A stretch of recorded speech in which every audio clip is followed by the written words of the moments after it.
Alhamdulillah. Kita lihat dulu postingan Seda yang terakhir nih menanggapi soal Ahmad Zoni kayaknya ya. Kamu bilang, saya pernah pasang badan membela kamu di saat semua orang merendahkan dan menghina kamu. Saya menjenguk kamu di sel dengan penuh empati, berusaha menguatkan kamu secara mental, emosional, dan finansial.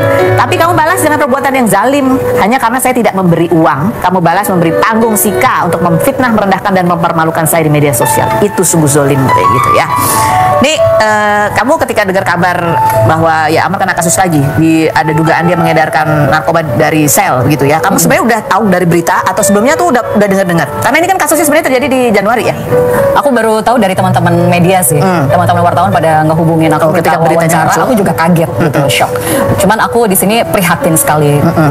Kalau kemarin-kemarin aku membela dia kan karena aku melihat dia menzolimi dirinya sendiri kan dengan mengkonsumsi barang haram tersebut gitu. Tapi sekarang sepertinya dia tidak hanya menzolimi dirinya sendiri, tapi sudah mengarah menzolimi orang lain juga kalau sudah konteksnya ada dugaan pengedar dari situ. Dan yang aku nggak habis pikir, ini apa dia nggak mikir anaknya gitu loh. Aku kesel gitu, kecewa, kesel, marah. Apa yang ada di otak dan di hatinya itu apa gitu, kayaknya ada yang salah gitu. Makanya aku ngasih statement, kayaknya yang kamu butuhkan sekarang cuma dua deh Mar. Kamu cuma butuh pertolongan Allah karena sudah parah banget keadaannya sekarang, bahkan ancamannya maksimal hukuman mati, subhanallah ya, seumur hidup minimal. Ada yang beberapa sumber berita ada yang bilang gitu. Kayaknya kamu cuma butuh dua pertolongan deh, pertolongan Allah sama psikiater. Dia butuh pertolongan psikiater karena aku melihat ada yang salah dengan isi kepalanya dan hatinya. Harus ditangani secara serius sih kalau aku lihat, karena dia sudah 4 kali ya. Iya, 4 kali jatuh ke lubang yang sama. Di postingan-postingan kamu kan kamu selalu menyebut karma gitu, dan kayaknya emang ada, kayaknya kesel banget gitu. Sebenarnya apa sih yang membuat kamu kesel sampai yang menulis ada karma hitting sama? Iya kan, aku ini kan membela dia kan bukan untuk mencari sensasi. Kalau tujuannya mencari sensasi telat banget. Ngapain baru sekarang? Dari zaman gue diajak liburan di Bali, gue udah keluar dong 10 tahun yang lalu. Tapi kan diem gitu loh, aku nggak heboh gitu loh. Baru sekarang aku buka gitu, karena kan banyak yang nggak percaya gitu kan. Nah kalau sekarang kan aku sebenarnya sudah di titik kecewa sekali. Kalau kemarin-kemarin kan memang sangat membela dia gitu kan, karena aku prihatin dengan apa yang dialami.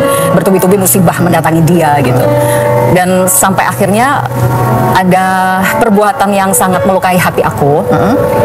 Jadi setelah aku membela dia seperti itu, dia sempat meminta tolong secara finansial ya. Dia, ini baru aku buka ya. Kemarin-kemarin kan aku keep ya, dan aku buka karena aku ingin meluruskan fitnah Kak Ros.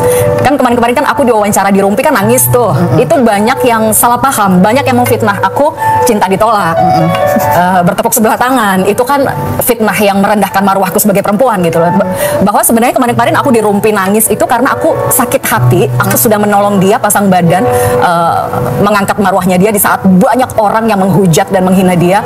Tapi justru dia membalas dengan kalimat yang melukai hati aku hanya karena aku tidak bisa memberikan dia sejumlah uang ya, karena memang dia memang sangat kesulitan dalam sisi finansial pada saat itu, sisi ekonomi pada saat itu, dan dia minta bantuan sejumlah uang yang menurut aku sangat fantastis jumlahnya, sangat besar. Jadi ini aku luruskan ya, kemarin aku menangis karena kamu udah segitu usahanya, sakit hati hanya karena hanya karena saya tidak bisa memberikan uang dalam jumlah yang besar, kemudian saya dia sedang terkena narkoba ya, jadi otak dan hatinya mungkin agak bermasalah. It's okay. Tapi yang membuat saya lebih kecewa lagi, beberapa hari kemudian tiba-tiba ada drama si Dokter K ini muncul, seolah-olah diberikan panggung sama laki-laki ini ya untuk memfitnah saya, merendahkan saya, mempermalukan saya. Itu sakit banget sih Kak Ros. Nah, kapan terakhir Amar ini menghubungi kamu? Di tahun-tahun ini ada lagi dia sebenarnya ya, beberapa kali dia sempat menghubungi saya, cuman sempat saya blok kan, saya blokir nomornya. Dan beberapa waktu lalu juga sempat menghubungi lagi, cuman saya blok lagi. Sudahlah, saya sudah tahun ini juga ya, saya sudah tidak mau berkomunikasi dengan dia lagi karena dia seolah kayak membiarkan si K ini untuk merendahkan saya, mempermalukan saya. Maksud saya kalau saya tidak meminta balasan dari dia, tapi setidaknya jangan melukai hati saya, menyerang gitu ya, menyerang saya. Baik. Beri titipin untuk jual-jual barang gitu. Banyak ya. Ya dia pernah minta tolong karena dia, ya sama seperti sahabatnya Christopher tadi ya, dia sempat minta tolong dibantu dijualkan beberapa barang asetnya. Ini saya mengatakan begini karena memang saya ingin ingin menggambarkan memang dia dalam keadaan yang sangat membutuhkan uang saat itu, sangat sulit ekonominya. Ya banyak aset-asetnya mulai dari yang nilainya miliaran lah, sampai dengan banyak properti. Ada yang berhasil kamu jualkan juga?